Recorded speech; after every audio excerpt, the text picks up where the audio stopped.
It could have been any factory anywhere. Carol MacLean had been shutting places down for that long. And after all these years, each place hurt more than the last. The good news was that after 2 more burials, this one and the next, she would finally get her own company, which was everything she could want.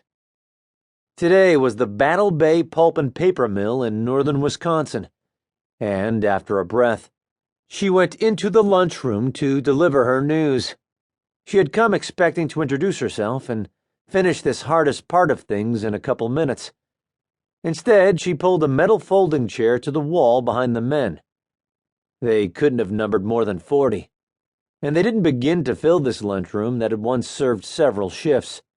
At the other end of the room, the owner stood on another folding chair. He wasn't dressed much differently than his men, and he looked at them as if he knew them. There was nothing of practical value he could say, but he had wanted to talk to these last few, which didn't happen all the time, and Carol had thought it was a sympathetic gesture. Then he began with, "Here we are," and was already choked up. He cared about his men, but it seemed he cared too much. Carol sat forward in her chair. She was already alert in the usual ways. Once you came through the door, if you didn't project authority, you knew it and the men knew it, and that made everything worse for everybody. She also reached in her pocket to check that her phone was off.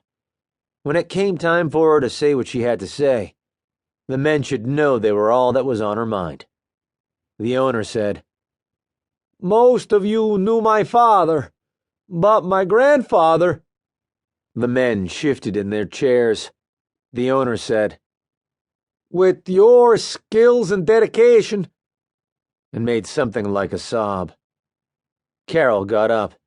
The owner said, "Excuse me, it's an emotional day. Those of you still here, we've known one another, worked together, for a long time." Carol walked to the front of the room. The owner said in a sorrowful whisper, "I let you down." Carol reached him and said, "Why don't you let me take over?" He looked confused, and she held up a hand to help him off his chair. He took her hand and stepped down and walked to the door, and Carol climbed up on the chair in his place. She said to the men, "Here we are. You knew it was coming. I wish I could say there might be an emergency room deal with Baxter Bloom, but there won't.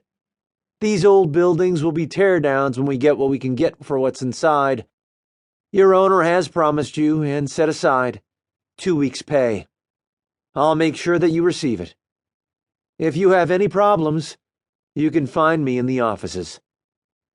They got up, and when they were up, they stood.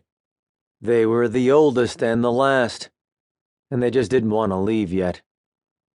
Every man she could, she looked in the eye.